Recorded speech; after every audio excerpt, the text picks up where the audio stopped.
Hey, it's Brian. And it's Barry. And welcome to another episode of Is It Worth It from the Collecti-Bros podcast.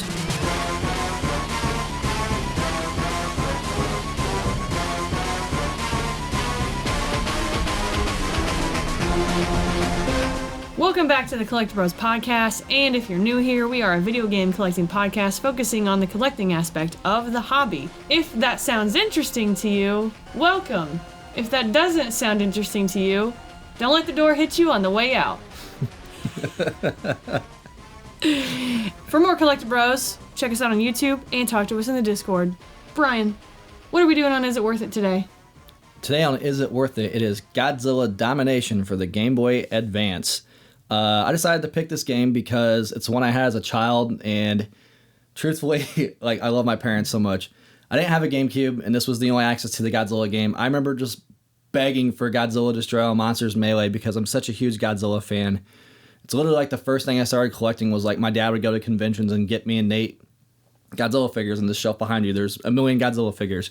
I've always loved Godzilla, and this was literally the only access to a game we had, and I was like, well, this is close enough, this is great, but as y'all know, at the time, a big thing publishers did if they had a hit was we've got to make a GBA port because the Game Boy Advance sold like buku.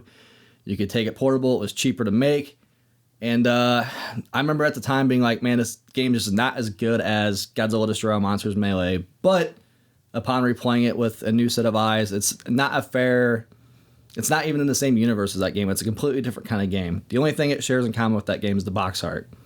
And that was a marketing choice because that's what they did back then. But I will convince you by the end of this episode that this game deserves some merit and that it possibly will be worth it. Maybe we'll see by the end of the episode. But that's why we do these things, right? We're going to go over the graphics, the story, the gameplay, the sound, and the music. And then we'll hit the nitty gritty and decide whether it's worth your time and or money.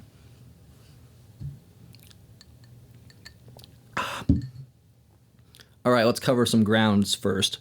This game was developed by WayForward Technologies. You guys might realize them from the Shantae series, beloved developer, and that's something I didn't know going into this. I just, as a kid, you don't think about that kind of shit, right? Mm-mm. But now that you're into the hobby and you're a little older and you're interested, I was like, holy shit, that's really interesting. Obviously, before they were the breakout indie dev that they are, you've got to make money, doing ports and things like this, so kind of interesting. But then playing it and seeing the human character, I'm like, oh, this is definitely, there's no doubt about it, it's WayForward. It looks like a Japanese Shantae. This game was published by Atari. At the time, Atari had the Godzilla license. If you guys are familiar with Destroy All Monsters Melee and Godzilla Save the Earth, all three of the Godzilla console games at the time, Atari was the one that had the license, and unfortunately they didn't get it back after that. Well, maybe fortunately if you played some of the other ones past. Again, we brought it up a little bit. Just the marketing strategy for this game at the time was, this is the portable version of Godzilla Destroy All Monsters Melee. At least in the States, that was the marketing strategy. In Japan, where Godzilla's home country, completely different approach to this game. Even translating it doesn't 101 translate to Destroy All Monsters Melee, but it's basically saying, Monsters Destruction Portable. So there's some of that there, but it was much more in line with the movie that was coming out at the time, Godzilla Tokyo Destroy SOS, which is one of my favorite Godzilla movies. It's the one with Mechagodzilla 3 and Mothra, and the character sprites in the game at the time were even reworked in Japan to not resemble the US ones that we got at all. Godzilla's completely gray in that game because that Godzilla, if you remember his design, he has the wide eyes and he's really spooky looking. They literally did that in the Japanese version of the game. Where here he's bright green, which it's funny because there's never been a super bright green Godzilla on film, but that's just what Americans associate Godzilla as, And then the Mechagodzilla sprite's completely different. So in the US, we obviously got the classic Mechagodzilla 2 design. And then over in Japan, they got the Kiryu 3 design. So it's the streamlined one with the missile fingers and everything. He's really cool looking. The Mothra's completely different. It's much more mellowed down. His colors aren't as bright. I don't want to say it was the darker ages of Godzilla, but it was more serious in tone. They kind of got away from some of the goofy stuff. And the game is much more, the marketing for the game in Japan was much more aligned with that. Other than the box art, because the box art's super interesting in Japan. It's like a chibi style. And if you're going for that ultra serious look, I don't know why they'd pick the SD/chibi style of box art. But they did, and it's a choice, but it's the easiest way to differentiate the two. Europe, it was kind of marketed the same as it was here in the US. It was not 1-to-1 identical to the Destroy All Monsters Melee box art, but it's literally Destroy All Monsters Melee, like that Godzilla sprite. I think we got some of the ads actually were that same box art for Europe, but they again were trying to push it in Europe as this is the portable version of this game. Not fair. The gameplay is completely different. Before we jump too far into the gameplay though, let's touch on our first topic, the story.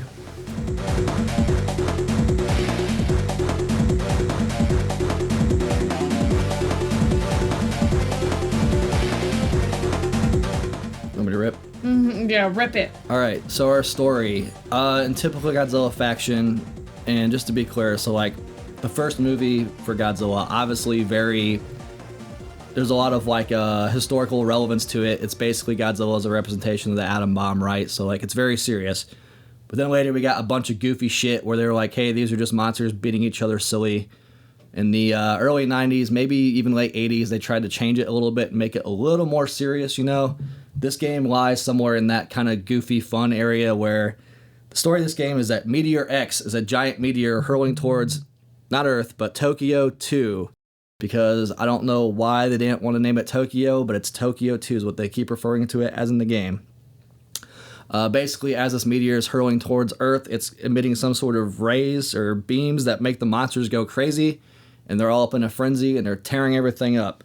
They're in multiple locations. They're in the Arctic. They're in space. And don't ask me how the reporters get into outer space. We'll get there. But yeah, they're basically on neighboring planets, and Tokyo 2 is mainly where they're at. But there's only one monster in all of Tokyo 2 that does not get affected by the rays of this meteor. And you guessed it, it's whichever monster you pick at this character selection screen. They don't say why. They just say like, hey, it's basically the story is told in like cutscenes that are present like a news story. They actually introduced a new character for the Godzilla series. Her name is Connie Matsu. She's a reporter and a fashion icon because let me tell you, some of her outfits are... I don't know shit about fashion, bro. I'm a hoodie and t-shirts and basketball shirts kind of guy, but she's stunting. Even like in the Antarctica level, she's got like a midriff and shit. I'm like, oh, this is clearly the Shantae team. Come on now, there's no denying it at this point. She's a brand new character. The interesting thing about that is a lot of times when they introduce like a human character in Godzilla stories, they usually have like a sidekick link with Godzilla or they're pivotal to the plot. She merely advances the plot. She doesn't have a lot of like a meat to the story or she's not pivotal to the characters. I do appreciate that they tried to add a new human character. It's kind of in line with like adding to the Godzilla lore, you know, but this is her only appearance and she reports the news. She does a great job of it, other when there's UFOs and shit in the bonus stage that she just glosses over, but you know, that's neither here or there. The story, there's just not a lot of meat in the bone here, man. Let's be honest, like it's a fighting game. And I get, you know, some fighting games, like the lore is really deep. When you have like Tekken and you have 8 of them, right? There's a continuation of character stories and things. Yeah, I mean, I think the story in a fighting game, when the game series is a fighting game, right, they build lore into the characters for you to want to come back and keep like playing that game, even outside of if the game mechanics are cool. Like the game mechanics are cool and the fighting is like it feels good to play. Then you're going to be like, all right, which character is my favorite? Like, then you're going to want to know about the characters. But This is just a spin-off fighting game of a franchise that's not like... Yeah. I don't want to say Godzilla's not a fighting game because at the end of the day, it's giant fucking monsters duking it out in a city, and that's exactly what this game is. Oh, yeah.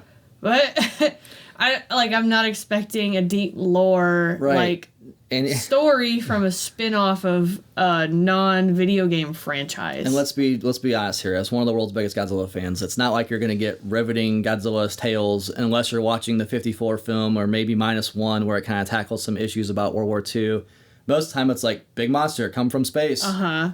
Godzilla must win. You know what I mean? Like, there's not a lot of like intellectual thought here minus those 2 films. And then, you know, I guess you can argue there's some like rebirth origin story shit with like religion and stuff in some of the later films. Like every one of them approaches it differently, but this one took kind of like the goofy fun route. Like there's a meteor with monsters, like let's just beat the shit out of each other. And I don't watch the Godzilla films for the human characters, but I want to see monsters fighting. So like I appreciate that in the game. It's more focused on the monsters, you know.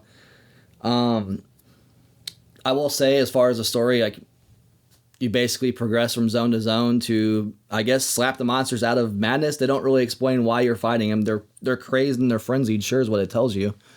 But it's not like Godzilla's like, oh, I beat you, now you're back to normal, destroying the city like you usually do. That's what I don't understand. Like, the monsters are always destroying the city as it is. So, like, the fact that they're like, oh my god, they're destroying the city doesn't make a lot of sense to me. I don't know. This is one of those games where it's like, we didn't need a story mode. Yeah. We could have just, like, you could have stopped spending the development time to make a story and just said, like, Mortal Kombat has the arcade mode. Where it goes through the 8 levels and then you hit a fucking boss, and depending on which character you pick, like the order of who you're fighting might be different. Or they might say something a little different. Right. But it's not like we're playing fucking Mortal Kombat for a story. No. So I don't really know like why we needed to put a story in here to explain like why we're fighting monsters. Yeah. They're fucking giant monsters. Right. It's one of those and they fight. Literally. And it's they like, fight. You know what? It's awesome. Like, this is the kind of shit I love, dude. But I appreciate the effort. But yeah, I agree. The execution just...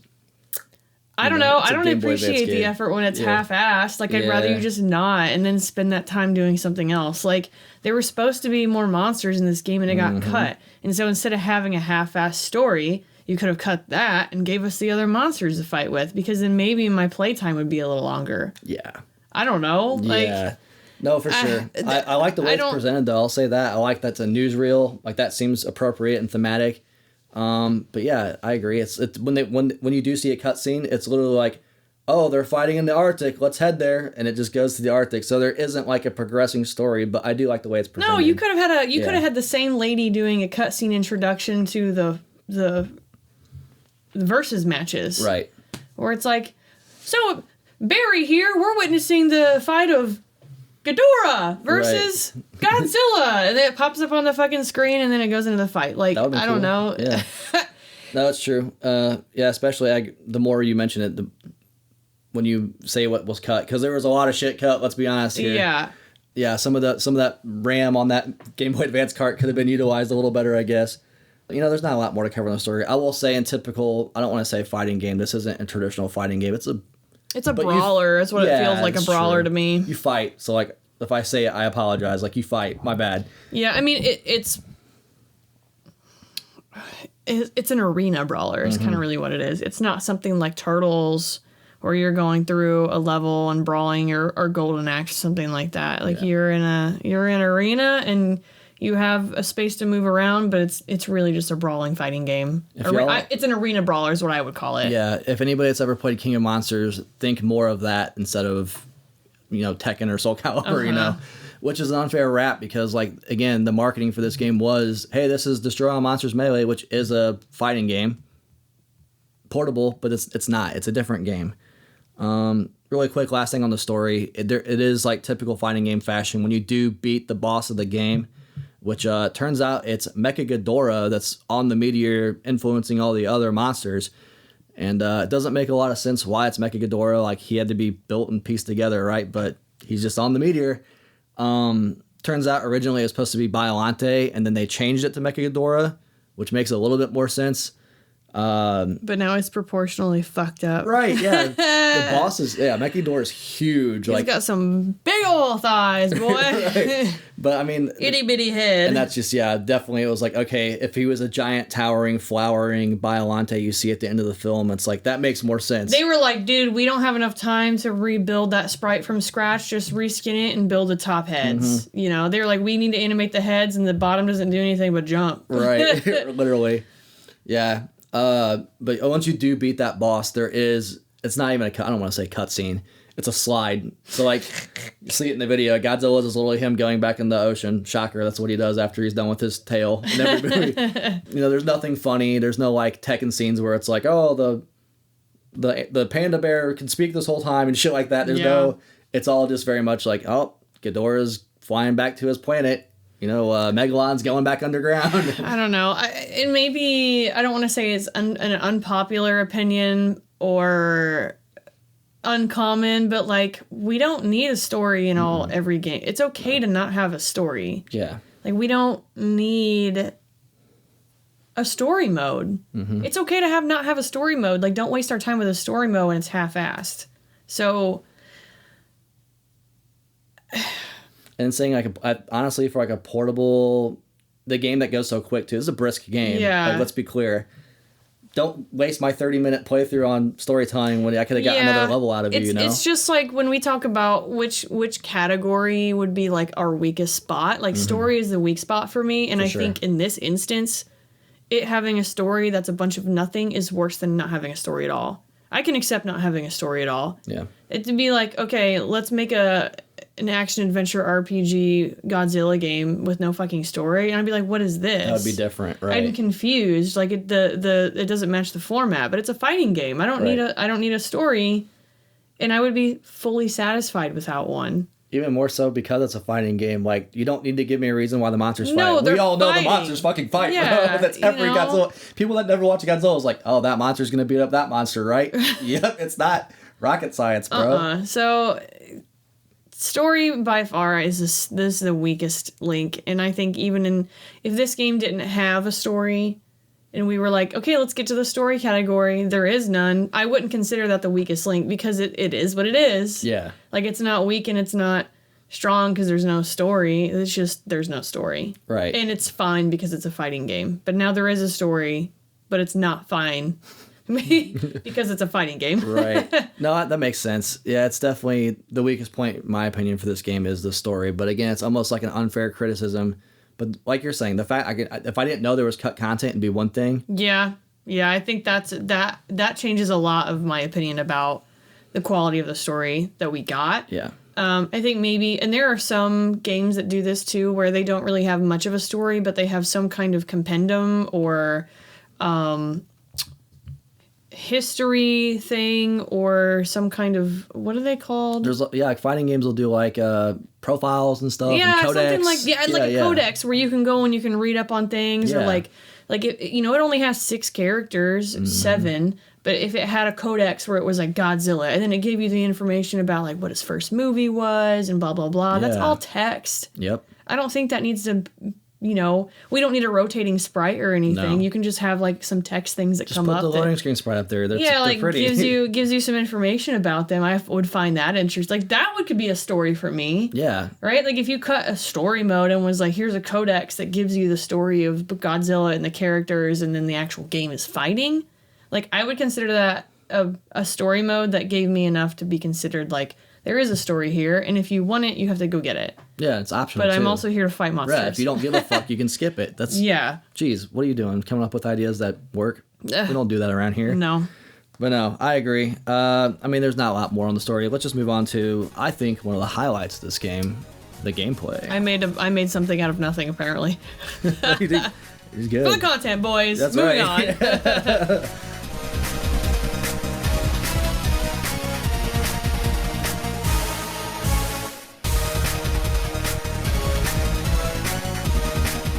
All right, the gameplay. Yeah, we talked about it a little bit. This is not a traditional fighting game. Again, best analogy is War of the Monsters. If you haven't played that, it's an arena. There's a big open space. There's buildings you can smash. That charges your power-up meter, and you get to use your special abilities. And you beat the shit out of the other monsters on the screen until they're gone. That's the basic overlying gameplay of this game. However, asterisk. Yeah, where this game does mix it up, and I do appreciate it because it's like it adds to some of the challenge, but it also totally destroys some of the balance. It's not always like a one-on-one fight, right? The first stage you're going to get a one-on-one fight, but then immediately is like, oh, the monster you just beat up, he's going to join your team the next time, and you're going to have a 2-on-1 fight, and then you're going to have a 1v1v1 war on free-for-all, and then you might have a 2v2. They do mix it up. There's actually a decent variety of like, I don't want to say match types. This isn't a fucking wrestling game, but I mean, it's 1v1, it's free for all, or it's tag team. That's really what it comes down to. Yep. And it's not like mixed tag, like tornado tag, everybody's in there duking it out. 2v2, I guess. Right. I guess not tag. Right. That'd be hilarious if they're just like standing behind a building, like holding their arm out. Tag me in. But no, just man. Drops out of the sky. There is some variety in terms of like you're doing the same thing over and over. At least it gives you different types, which I do appreciate. Another thing that's a little different about this game instead of just War of the Monsters is literally it drops power-ups and power-downs, which are... They had a whole new mix to the game because the first time... Yeah, that really confused me. I was like, why are my buttons backwards? Yeah, what the fuck's going on? I completely forgot about that because like I said, I played the shit out of this game as a kid. But I was getting footage for it and I was like, you're going to see it's horrible. I'm just like, what the fuck? Is this broken? I'm just like walking to the whole other side of the screen. Do you have the box? I can go get it. But yeah, it drops power ups and power downs, and yeah, the power downs it's horrible in the footage. So I completely forgot about it, and I'm literally just like trying to go right, but it flips your controls, so I'm really going left, and I'm like, what's happening here? Did this game glitch? And I'm like, oh, I forgot about these fucking things, and I picked it up. Have you read the back of this? No. This shit is so funny. There's a part on there that says over 6 legendary monsters clash in combat, and then it lists 7. List the boss, Mechagodzilla. Yeah, it says Godzilla 2000, King Ghidorah, Mechagodzilla, Mecha King Ghidorah, Megalon, Mothra, Rodan. Over 6 legendary monsters. 6, yeah. That's what's so funny. I mean, how technical you want to get? Yeah, it doesn't say playable either. We'd get their asses for defamation or not defamation. Shit, false advertising. Over 3 modes of play. What tag mixed? It's goofy. I just think it's yeah. Even the box is having a hard time trying to sell like the content in this game. Oh yeah, no, it's to be clear, this game is extremely thin on content. However, I do think the moment-to-moment gameplay of like crushing buildings, maxing up your power bar, letting your power bar rip, it's fun. Oh wait, I'm sorry. It says over 3 modes of play, but it just has story mode, custom mode, and versus mode. 1, 2, 3.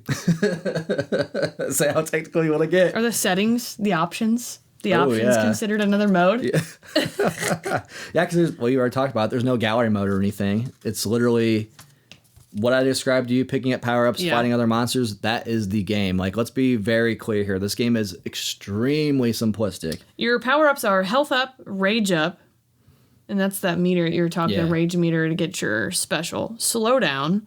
Confuse is the control reversal. Speed up. Poison. You become sick and not attack. Super jump. And a mystery, where it's just a roulette. Yep. Yeah, the power-ups are fun. They do add, especially like the free-for-all mode, when it's just power-ups everywhere, monsters everywhere. It gets crazy. I do also really enjoy when you have, this is basically the map. There's a bunch of small buildings you crush, and that's what charges your meter. But there's also going to be like tall buildings, and you've got to punch them 3 times, and you can pick up the building and throw it. Mm-hmm. I love throwing the buildings in this game, dude. It's so funny. Like, if you have a guy charging you, you can just sit there and chuck the building at him. The best level to do it on is the moon level, because there's like low gravity. So when you throw it, the building just stays in the air for like 3 or 4 seconds, and it finally comes down and makes contact. It's so rewarding. That's another thing about this game, though. The actual stages are pretty interesting and varied. You get like a snow stage, and you have your typical video game where it's like, oh, there's ice on the ground, so I'm going to slide everywhere. I already mentioned the moon stage has like 0 gravity, but the Tokyo stage has Tokyo 2, has a ton of buildings in it to smash, so like you're going to use more power-ups in that level. Destroy all monsters cheat codes. Oh, there's cheat codes in the book? Yeah, for That's destroy cool. all monsters. Oh, damn. Check out these exclusive Godzilla Destroy All Monsters melee cheat codes you won't find anywhere else. So yeah, we were talking about the levels. There's actually 7 different areas to play in, and a lot of them like reuse. They might change it up slightly. So there's Tokyo 2, there's the Glacier, which there's actual 2 variations of, Nova, which there's 2 variations of, and Meteor Z and the Moon Base.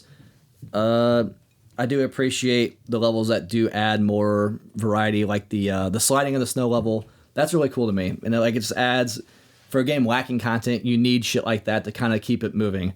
I wish they would have done a little bit more. I wish every level would have had something, but I tried to find like any sort of development struggles or anything for this game. There's just not a lot of information on this game. I think it's probably because of the era, and like this company wasn't big back then. This was before Shantae, like they were just like probably trying to stay afloat and doing, oh, Atari's going to give us money to do this, like let's do this. But man, it feels like there's some ideas that are in here that just are not fully realized. And look, the moment-to-moment, the gameplay, I love. I think it's a fun game. However, after I beat my first playthrough with Godzilla, I was like, all right, I got to get some footage of some of the other monsters, for the podcast. Very quickly into my second playthrough, I was like, this is not a lasting experience. It kind of reminded me of the Gundam game we did, where it was like, hey, this game's really fun. And then you put, another hour or 2 into it, and you're like, oh shit, this is literally all there is in the game, I don't know. I think this game, I'm like conflicted because I want to say it doesn't try to be more than what it is. Right. but it also kind of tries to be more than what it is. Like, I think the game itself, okay, maybe it's like the developers made this game to be what it is, and then the marketing team was like, no, we're going to try and upsell it. Yeah. Like, we're going to try and sell you guys, like, a bag of air. And tell you, like, the bag, like, the air inside is, like... There's over 6 monsters, bro. Yeah. Like, I feel like maybe, like, they made the game to be what it needed to be, and then they said, bitch, we gotta figure out how to sell this. Right. I don't know, pyramid scheme it if we can, or something, but, like, it's not... It doesn't feel like I was lied to. Yeah. But it also, like, if I'm looking at this box and I'm reading it and it's got the same freaking art as Destroy All Monsters, and, like, it's talking about all this over this and these pictures of, like, all these monsters on the back, like, I feel like my expectations are higher than what I get. And so maybe I would be a little bit disappointed by that once I got it in my hands and really like, oh, this is all the game is? So I don't want to discredit the game of being like, this game is a weak game. Right. I just think it's marketed as something it's not. I think that's entirely fair because honestly... Or it's not marketed as something it's not. It's just marketed as more than it is. Yeah. Yeah. I think that's super fair because, like, when I was a kid, I was like, what the fuck? There's only 6 monsters. This is crazy. But, like, as an adult going back and playing it, I'm like, this game's super fun for what it is. Like, if you just play this game for one playthrough and you enjoy that and you're like, hey, that was cool. You know, I guess if you want to run through it as another monster, you can. And that's another thing with the monsters. Like, they all do have different moves. They don't have the exact same moves over and over and over. There's a high attack, there's a low attack. You have your special attack, which every single monster is different. They can all jump. They can do like a kick in the air. They can do a punch in the air. So it is cool to see the other moves and everything, but I mean, there's just not a lot of meat on the bone here. It's very, very simplistic. And just to be transparent, like, there's major balancing issues in this game, right? Like, even if you have like a free for all match where like, oh fuck, the computer's gonna come and get me. Like, there's little cheesy things you can do in this game. Especially, like, most people are gonna pick Godzilla, right? He's like the main guy. The game's named after him.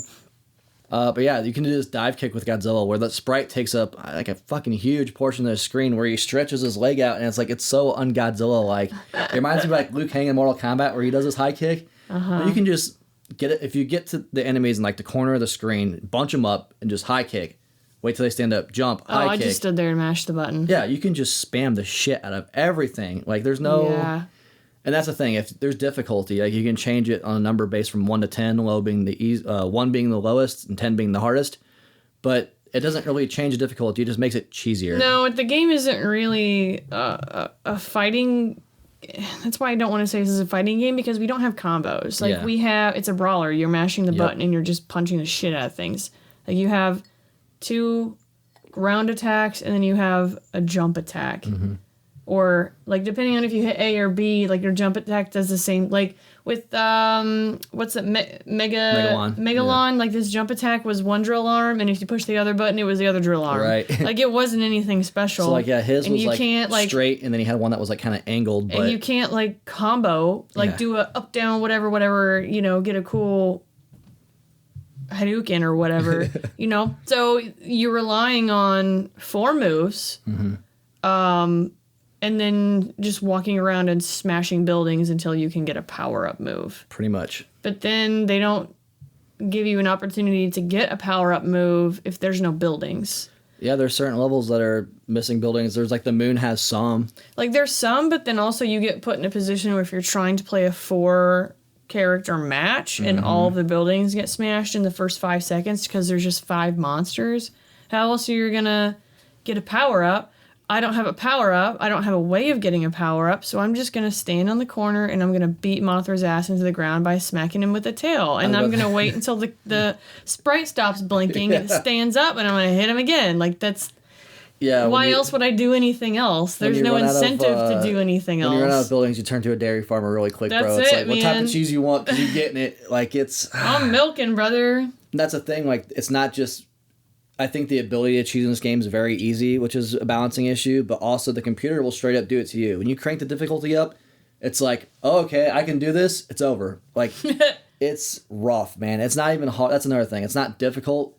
it just increases the cheese because right. It's not difficult because there's no like combo difficulties. Like it's not like XXY. Now we're going through a bunch of like up, down, left, right, whatever. Sweep it here and got to do it on the jump at the right time. Like that's when it gets hard. Yeah. Like when a computer can pull off those combo moves successfully, that makes it hard. But when you've got 4 buttons, they're gonna pick one. Yeah. So maybe they'll throw a jump in there. Right. So even like the boss, that just reminds me. So like giant, huge sprite of Mechagodora takes up half the fucking screen. At my first fight with him, I was like, oh shit, what do I do? Because it was a departure from the main game. Like, you don't just beat him up. Yeah, he's just a wall boss. But then once you figure out, oh, it's just a pattern, you punch him and you jump and hit him in the head. His chest starts blinking. You punch him in the chest. It's a very adventure game pattern. Yeah, if you do it more than 2 times, he's going to throw you. Like, and then he's going to jump. You have to jump. Like, once you figure out the pattern, it's like, this ain't shit. Like, I was sweating. You're going to laugh at the footage. Like, I was literally like, I died the first time. I was like, oh God, I don't remember this being this difficult as a kid. And then I like stanky legged him in the air once. I was like, oh, I can hit him in the air. Like I can choose him too. Well, it was even funny because like when I was playing it, I was literally dive drilling through the air, and it was like the sprites were making contact, but I'm not hitting anything. So I'm like, what the fuck am I doing? So I'm jumping back and forth in between for probably a solid 20 seconds and not getting a single hit. And me and Brian are sitting there like, what are we doing wrong? And he's like, maybe you need to go to the center of the platform, because I was on the kind of like far like high end, kind of toward the top of the screen part, because I'm jumping up to hit the heads. So to me in my brain, like I'm gonna go up and then jump up to the heads. But he's like, maybe try going in the center lane, and I was like, okay. And I went back down to the center lane, and then I started hitting him. Yep. So I was like, why? What?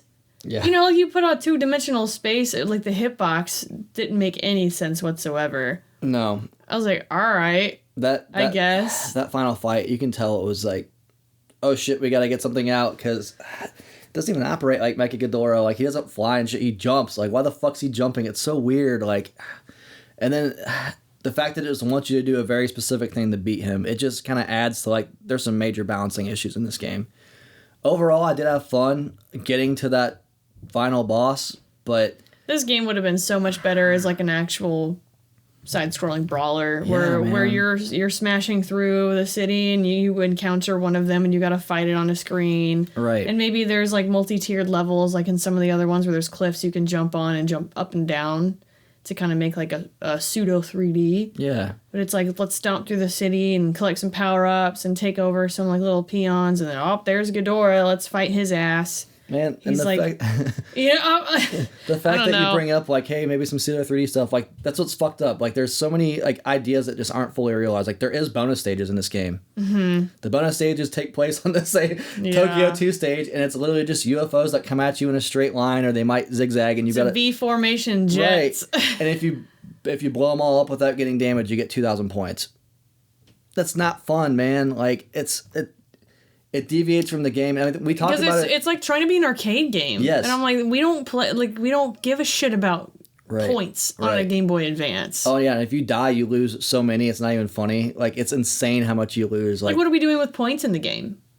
Why would I need to get more points? It's not like they unlock anything, or it's not like we're if you at the hit Game Boy amount. Advance era. This is a very archaic like concept. We don't do that anymore. It's like this game's not fully realized. Like, they had a bunch of ideas, they threw a bunch of like darts to the wall, and they're like, well, whichever one hits, that's what we're gonna try to Frankenstein this thing into. It's a fighting game. We have to have numbers at the end screen. Yeah, literally. And we're not taking their quarters, but we gotta pretend like we are. Right. And it's interesting too, because like, even we have to honor the spirit of fighting games, even though it's not a fighting game. And then like the idea of like the characters being different. Like I said, they all fight Different, but they all have different stats and stuff. But like, you can't see the stat. You can sure feel it. Like Megalodon hits hard as shit, but he's slow. Godzilla's like really balanced. Rodan, he does like no damage, but he can fly and he has a huge health bar. It's like, okay, I appreciate them trying to do different things with these characters, but at the end of the day, we can just get them in the corner and stanky leg them all day. Why does it matter, you know? Yeah.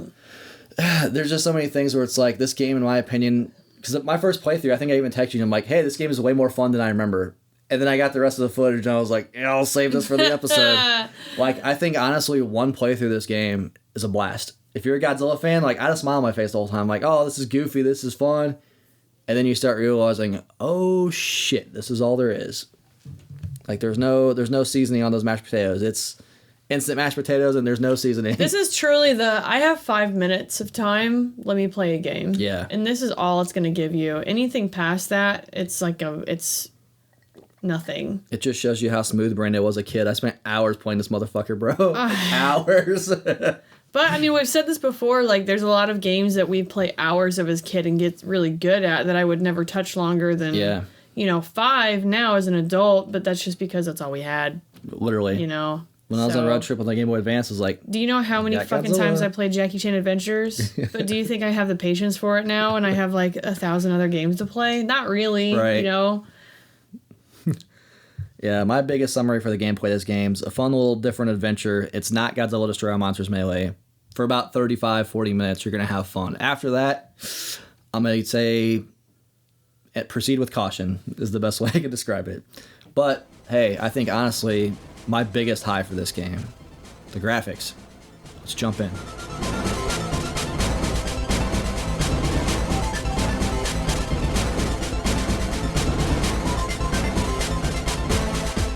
All right, so first thing I noticed after booting this thing up after years of, child brain fog was that this game runs like smooth as hell. Like it's really silky smooth. And I played it on Game Boy Advance SP, and I also played it on the Retron 5 to get footage for it. But I was like shocked at how well it ran. Like it's smooth. The animations are like really silky smooth. I honestly think this game's like really pretty for how simple it is, for how the rest of the game's like super simplistic.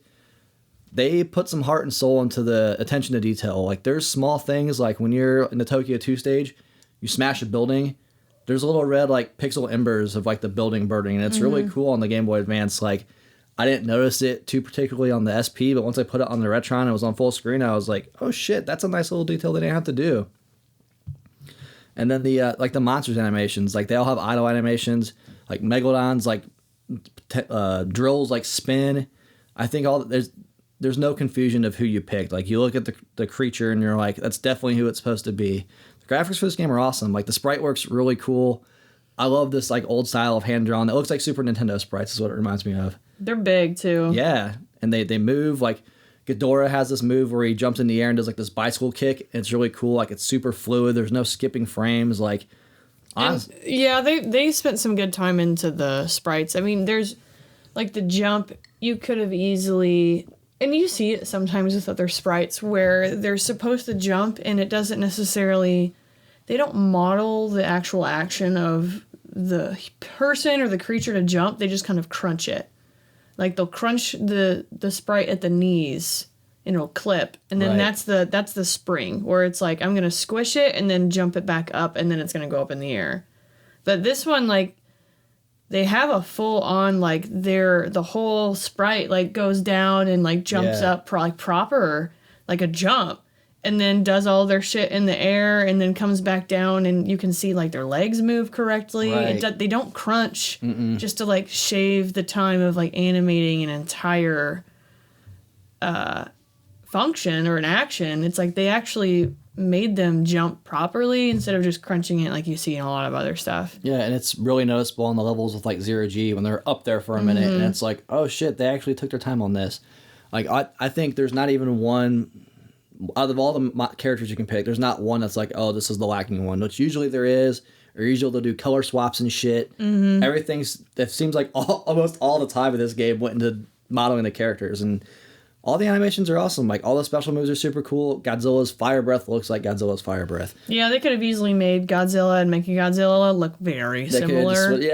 Silver. Oh, that's the crazy one. Mechagodzilla, when you pick him, like, when he shoot, like, his punch is like a gun that comes out and it shoots. He gets, like, shadows and lighting and shit when he shoots the gun. Yeah, cool. It's so cool, dude. It looks awesome. I mean, even Ghidorah and Rodan, like, could have been, like, very similar. They could have done some...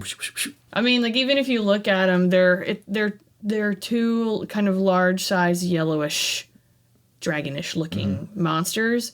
But when they're both on the screen, I'm like, I know which one's which. Yeah, and for a Game Boy Advance, like, impressive. Yeah. Like, these are big sprites on the Game Boy Advance. And there's so many just... The thing that got me is just all the little things. Like, Rodan, you know, he's got these little fingers on top of his wings. Like, his fingers will start moving and stuff. Like, they didn't have to do that. There's so many little things that they didn't have to do that they did, and it really does stand out. I think the graphics are hands down the best thing about this game. Like, all the praise in the world. The mecha jets. Yeah, it's fucking cool.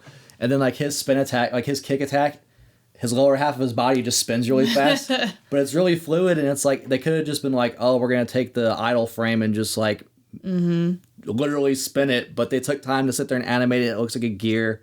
It's really cool, man. Like, when he shoots missiles, he has, like, missile pods that pop out of his shoulders, and it just, like, barrages you. Like, all the special attacks definitely got love. Mothra's is, we saw that a bunch, getting dog shit, getting webbed up and then using the cocoon. But like her special moves, she like launches the larva, and the larva will like crawl across the screen, and then it blows up, which is worst mom ever. But it's so funny. That's the move they picked from Mothra. I'm like, why the fuck does the baby explode? It's so crazy, but it's all animated great. Like I literally can't give enough praises. Even the levels, like the snow level, the snow comes down, it looks really cool.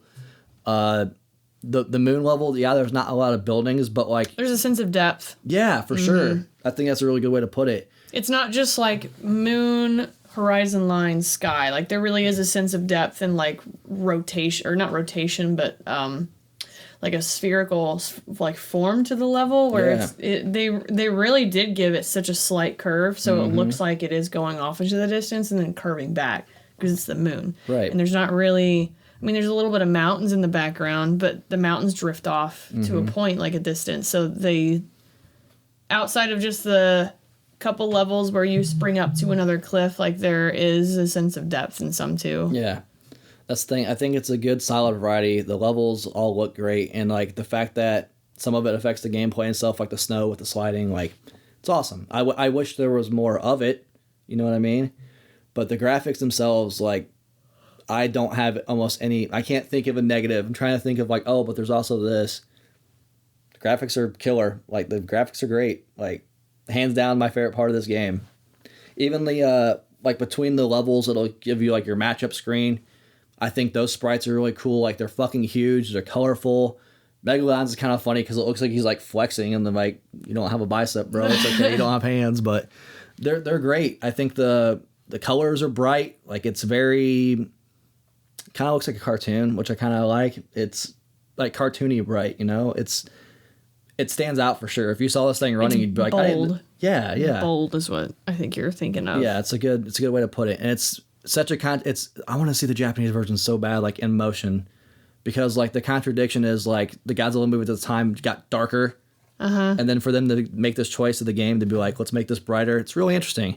And I've seen the sprites like idled or whatever, but man. I love the sprite work in this game. Like, very, very high marks. I don't do a number scoring system, but, like, I have no negatives, man. It's great. The graphics cool. Go watch their footage. Like, even if you don't give a shit, go watch it. It's pretty.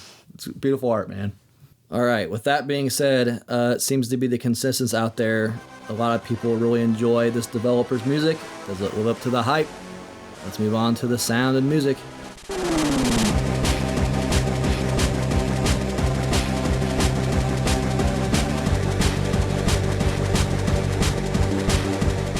Alright, so the sound and music of this game.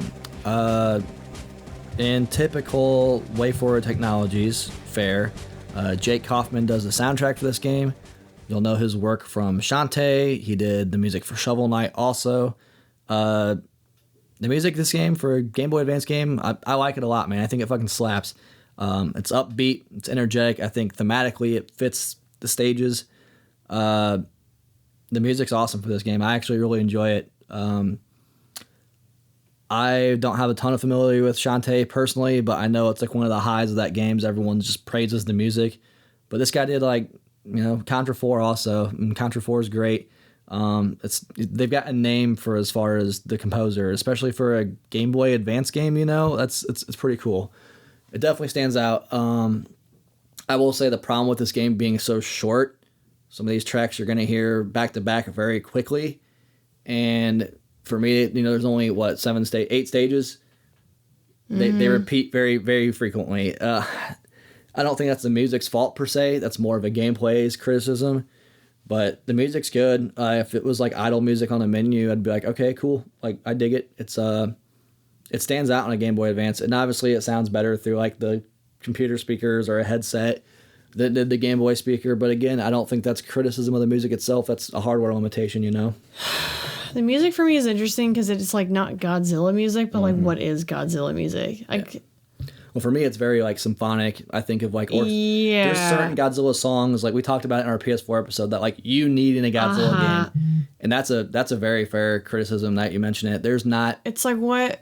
Those songs like aren't in here. Godzilla music is like, I don't know, it's very atmospheric because it's not, I don't know how to describe it, but it's not what's in this game. What's in this game is some side-scrolling shooter with a helicopter and blowing things up, and maybe Mega Man and Sonic are running around doing got that chip tuning. Yeah. So it's like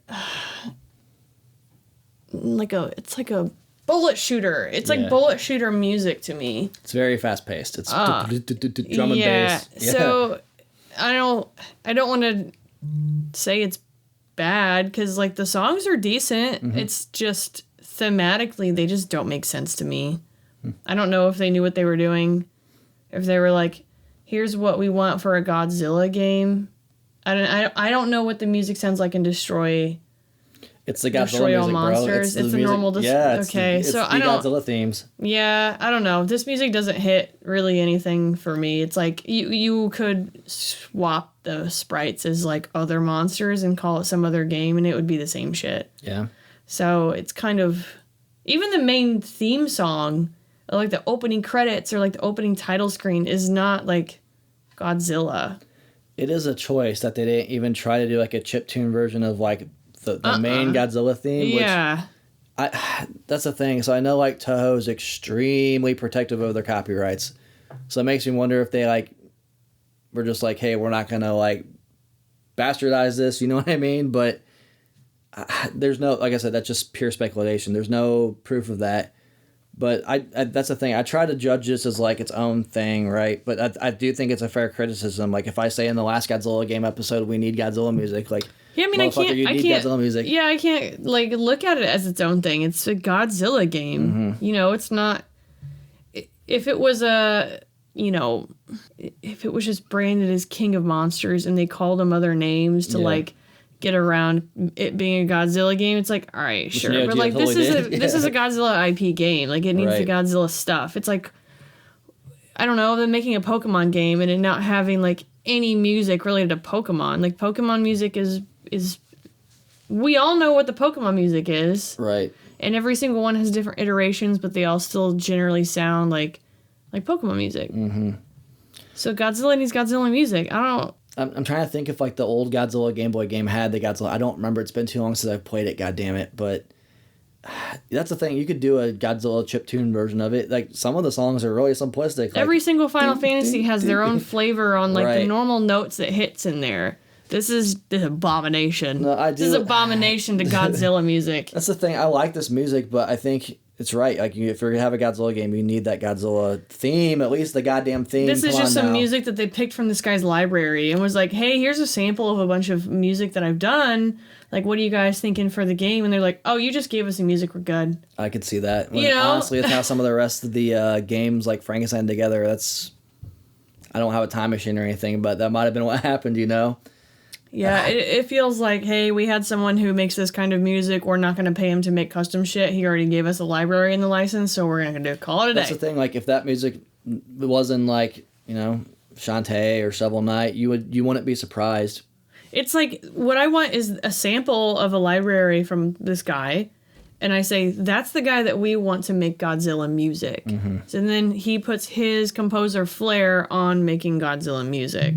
Yeah, and there's no Godzilla flair. This is just this guy's like portfolio. Yeah, and there's no bash to like him. I think the music's solid for this game, but like I'm saying, dude, the more I think about it, and I'm tending to agree with you, there has to be like Godzilla music. It's a staple to the. It's not even just like, oh, because it's Godzilla, it needs that music. Like, it's iconic. It's literally every single Godzilla movie has had 3 or 4 of the songs in them. And this is 3 or 4 you need. It's not like, oh, this game came out when Godzilla was still getting its footing as a franchise. Like, we've been established. This is on the rise. This is after all the HBO shit. They're gonna have Biollante be the boss. This is like when Godzilla was almost the highest it's ever been, right? And that's what, like late 90s. Like this is, and even it's early 2000s, but it's really like late 90s. I feel like is when, Godzilla. God, this when Godzilla came over to the West and got popular for us fucking Americans. Well, yeah, because we had like obviously the original film, but then there was a long dark period where it was like, I remember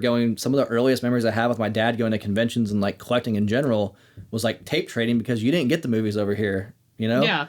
So like, it wasn't like we're in the dark ages. If this was like NES, Super Nintendo era, I'd be like, oh, it's the dark ages. I kind of get it. They did what they could. Right. Yeah.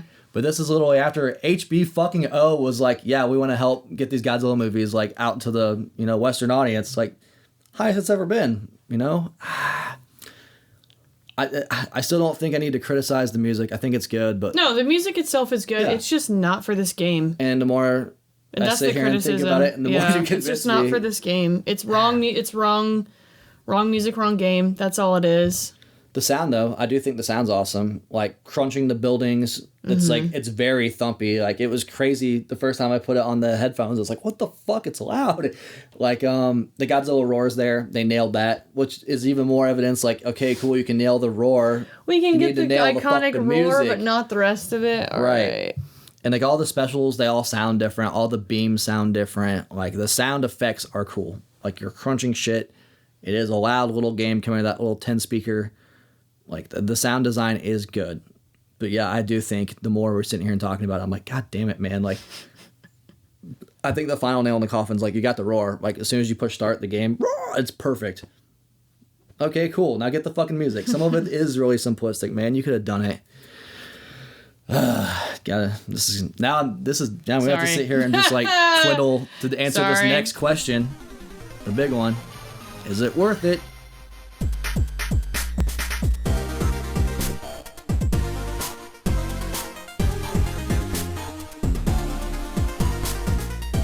Some things to consider about this game. Give me the breakdown.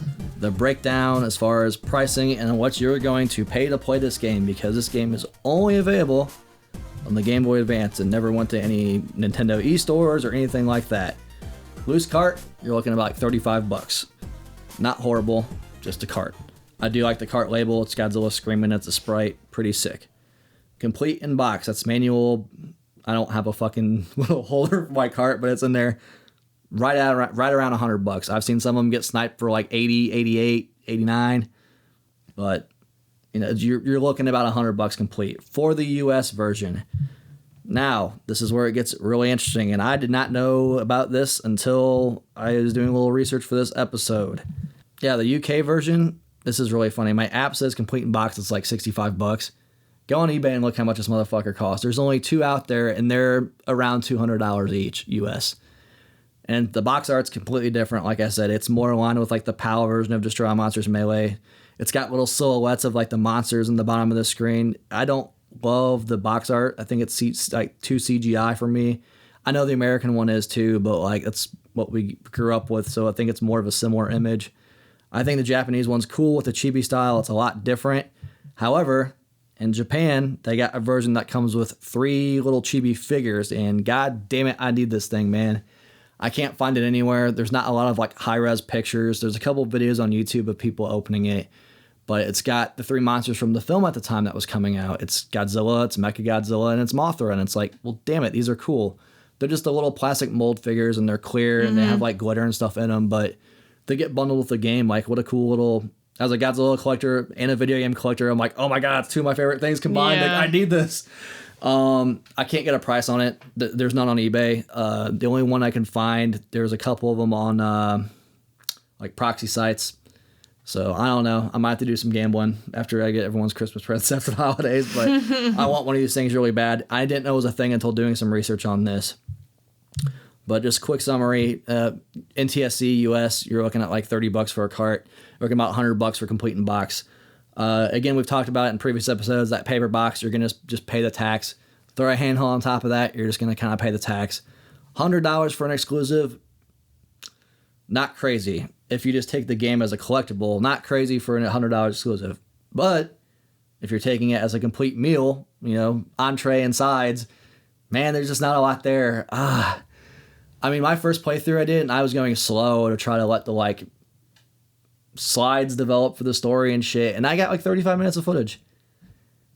It's a brisk playthrough, man.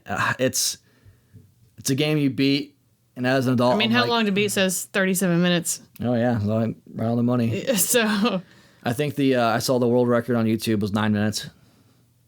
So like, that's the thing, man. Are you willing to spend $100 for a game that you know you're probably only going to play one time, and that one time you're going to play it's going to be under an hour? It's a hard sell if you're saying you should buy this as a video game. A Godzilla collectible that is exclusive to a system for $100. I don't think that's crazy at all, honestly. But playing it, I think it's a fun game. I think it's worth a play. I think you borrow your buddy's copy if he's got it. If you're a Godzilla fan and you just don't care about completing boxing, you want a cart for $30. Don't think it's crazy. Honestly, sadly, this is the state of Godzilla games. I think this is one of the better Godzilla games, and it kind of surprised me in a lot of ways just because I had this preconceived notion as a kid being like, this game's just not what it is. Like, sure, it's still lacking. Like, I'm not saying that. But, like, the one playthrough I had was fun. It's a fun game. But the biggest thing is for how long is it fun? And how long does that convert monetarily for you? That's what determines whether it's worth it. did you mention how many of these were sold? I did not. It was low, right? Yeah, it's about the same as Save the Earth. Really? Yeah, about 200,000. Double that of the PS4 Godzilla. Yeah. So there's more copies of this out there than the PS4 Godzilla. That's interesting. But it's about 200,000. How did it do in Japan? There's no data for that. Of course not. I'm assuming it sold well in Japan because it's fucking Godzilla. Like, that's... I mean, you that's their say that, Spider-Man, though, bro. but the PS4 Godzilla sold like buns in Japan. Because the PS3 version of that game sold really well. You know what I mean? They ported it to the PS4. But, yeah, it's true. It's... So, like, 200,000 is not a ton. Buns, let's say. I bet there's even less of that. That collector's edition's probably... I don't even know what it costs. No, dude. Godzilla 2014 in Japan sold like booty. Ooh. It was terrible. Like, collectively, between all of it, it looks like the 2014 Godzilla in Japan didn't even crest 100K. Holy shit. It's shocking. Yeah, it sold better here than in Japan. That's shocking. So... Damn. At least from what I can pull. Well, the thing, even 200K is not like a crazy number, but so it's low print, not like super low, but I don't know. I don't think $100 is crazy as a collectible, but as a game, like I can't justify spending $100 on something I know I'm going to play one time for 30 minutes. Dude. Yeah, from what I can see, it's the third best selling Godzilla game in North America. Surprising. Probably because it is on the GBA, I mean, everything else is so low. There is a lot of these that just don't have data. Like the Godzilla series GBA game doesn't have data. It's Game Boy Color, yeah. Oh, it is Game Boy Color, yeah. I'm sorry. That one doesn't have data.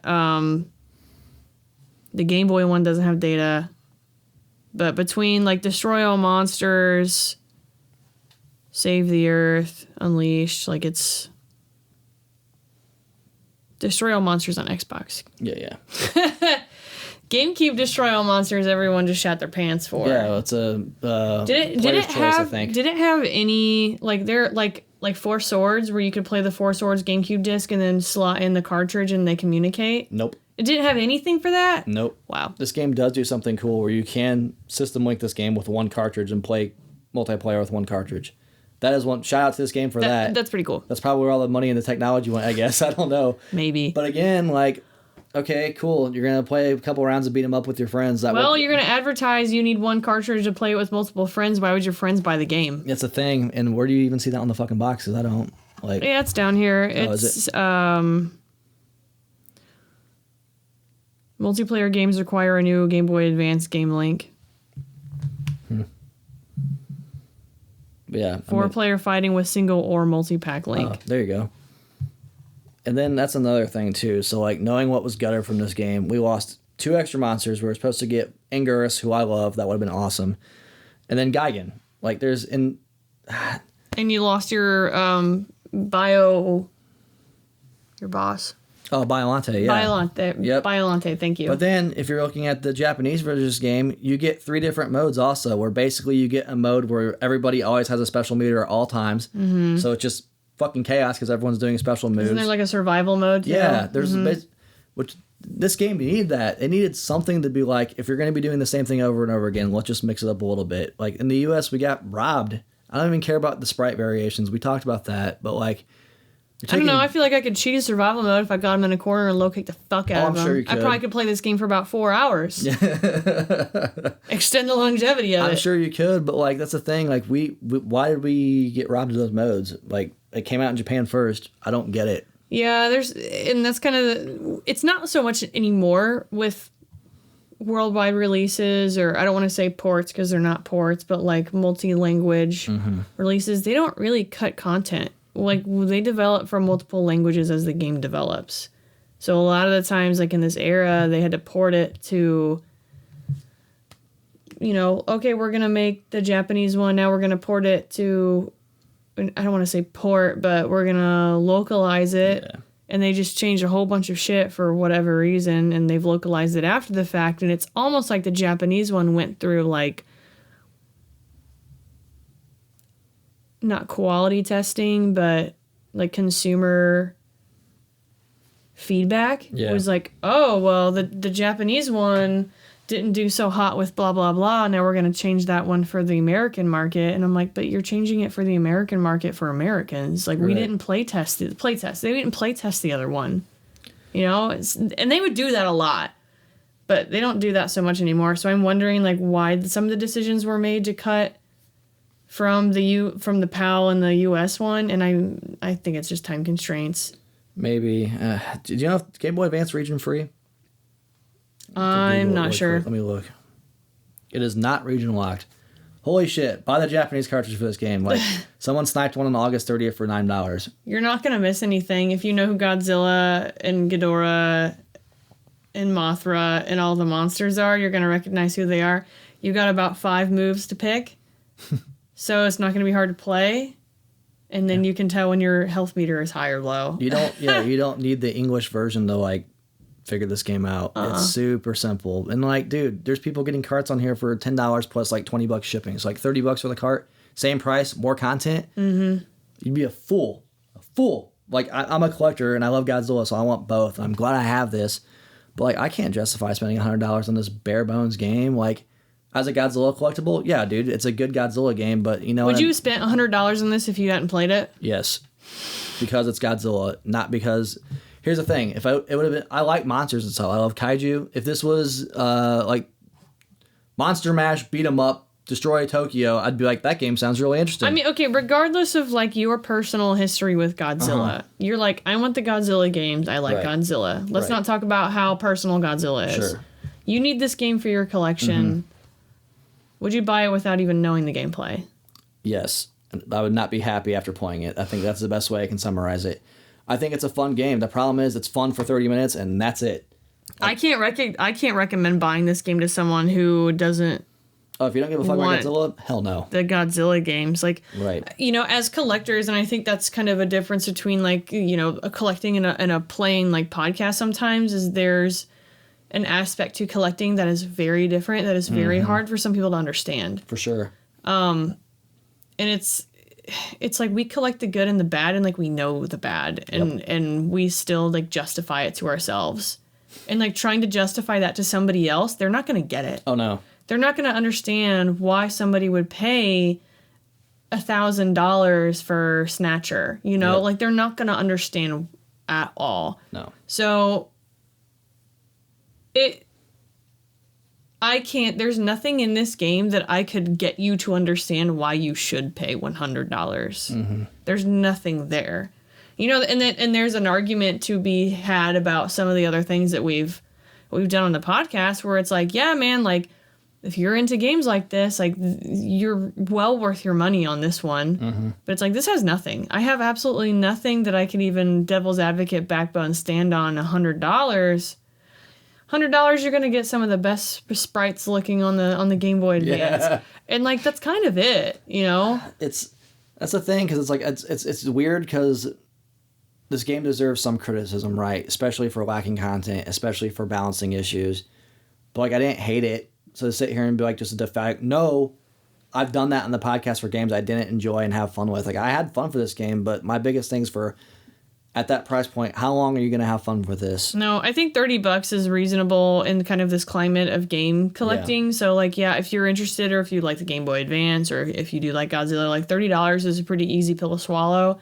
But trying to convince someone who is a complete in box only collector to buy this that doesn't have any tie to Godzilla, it's not there. Yeah. There's just nothing there. Like, if you were going for, I want every fighting game on the Game Boy Advance, and there's better fighting games under $100 on Game Boy Advance that are exclusive to the system, I can't recommend this one instead. It's not. I mean, I don't have to justify buying this game for $100 for someone who says they want a complete library. I don't even have to work for that. Right, you're gonna make that decision on your own. It's like I'm trying to convince somebody who's never played Godzilla, who doesn't like Godzilla. I'm not like a huge Godzilla fan.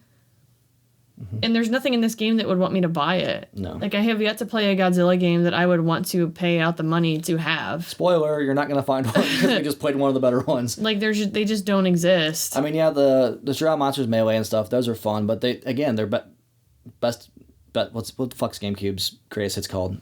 Player's Choice? Player's Choice, thank Jesus Christ. I said it in this episode, fuck. Yeah, those are Player's Choice, though. So, like, they're not absorbently expensive games, you know? Like, there's better options for cheaper if you're just trying to play a better Godzilla game, but I can't in good faith recommend this game to casual Godzilla fans. Like, you're going to get it anyway, bro. It's how we are. We're also, you think us game collectors are sickos? Like, Godzilla people are the sickest of the sick. Like, yeah, and it kind of is sitting in that price point to reflect that, right? It's not seen as I brought up Snatcher, right? Like, Snatcher is something that people who love Kojima want. That's the right game, right? Yeah. Okay, I was like, please tell me I'm thinking of the right game. Yeah. But, like, people who are crazy about Kojima are going to go for that game. But outside of that, like, there's not really anything. It's not like the Snatcherverse out here or anything. But it is lauded as a holy grail, an extremely rare game. Like, it is highly sought after in the community, regardless if you like Kojima, regardless if you like the Sega, regardless of if you like that game format. Like, and that's why the price holds. Now you have this game where it doesn't have any of that. The only people who are wanting this game are Godzilla people because they know it's shit, and Game Boy people because they know it's shit. So you can't even bump the price up to cater to someone who is a casual game collector who is like, oh, I kind of like Game Boy games. Like, I've heard this one's, you know, one to have into the library. Maybe I'll pay a little bit more for it, even though I don't like Godzilla. You're not getting anybody buying this unless they want a complete library and a Godzilla game. And the $100 is reflective of that. For sure. And it's weird because I think perception of this game's kind of flipped a little bit online, and maybe it's just because it's like my Godzilla-centric YouTube algorithm. You're in the bubble. There's not a lot of videos on this game. There's maybe like 5 or 6 out there. Every single one of them is like overwhelmingly positive. And I'm like... Right. And Godzilla channels, though. If we take it out right, you got Godzilla, and that's what I mean. This game is not for anybody else except Godzilla diehard people. Yep. Like this is one of the best Godzilla games. You've got you and you've got me. Game. I like Godzilla. Yeah. I'm not gonna like go out of my way to do anything. I watch the movies when they come out. Like, I don't have Godzilla shit in my house. But I'm not gonna make a video about a Godzilla game and say it's an amazing game. It's not. No. You know, like Godzilla, and I understand this because I had to do this too as a Digimon person for a long time. But like, Godzilla people will eat up what they have, and like, these are stale ass crumbs, but these are the only crumbs that you guys have, and they're the best crumbs you've tasted. Yep. Up until now, these are the best crumbs, and you have never known better. Oh, especially on the video game front, dude. You've never known better, so you're like, this is, and that's why it's so positive. Right. You're like, this is the best we've ever gotten. Yeah. And it's still dog shit, but you have that like rose-tinted glasses, and those are the people that are going to really enjoy the positivity about this game, which is great. I'm not going to like disparage that, you know? Yeah. But the reality of the situation is this is the best you've tasted of Godzilla. Yep. And that's why it is so positive. But that's the thing, like, I can't recommend this game. For me, it's a no. Again, I think if you judge the way we do things here, it's like I'm not your financial advisor. As a collectible, I don't think it's a crazy buy. It's kind of the going rate for a complete box Game Boy Advance game. Exclusive. If I'm sitting here and being like, is this a good game? Yeah, it's a good game. Is it a good Godzilla game? No. Yeah, and people confuse good with like great. This is not a great game. Like, it's a good critic game. score on this game is like 65 on Metacritic, I think, and it's like, yeah, it's exactly where it needs to be. Had fun. Yep. For about 30 minutes. As long as I didn't overstay my welcome with the game, it wouldn't get boring. Like, it was pretty to look at. It was fun to fight for a little bit. and that's about it. And you could reskin it as anything else other than Godzilla, and I'd feel the exact same way. Yep. But now that you've added in the Godzilla factor, and then you've added in the collectability factor, like, this is not a good game. Correct. Period. Yeah, it's a hard pill to swallow at $100, man. $30, play it, whatever. It's retaining value as far as the cartridge. When I did pick this game, it actually was a little higher, so it's dropped. But I mean, I think that's just the market in general right now where we're at with game collecting. So there it is, Godzilla Domination. What are your thoughts on this game? Has Godzilla dominated your life? Ooh. Any of the 5 YouTubers, I'm sorry, like, come in our comments and defend this game. Yeah, give us engagement. Yeah. Hey, what's next? Fuck if I know. Pause. Please hold. Next up, what is the deal with farming games? Very Jerry Seinfeld. What's the deal with farming games? What's the deal? What's the deal with farming games? We're gonna talk about farming games. Ooh. And now that Brian has some more farming game experience. I do, and I've messed around with a couple other ones, so I don't have just farm together. Which I will adamantly defend, goddammit.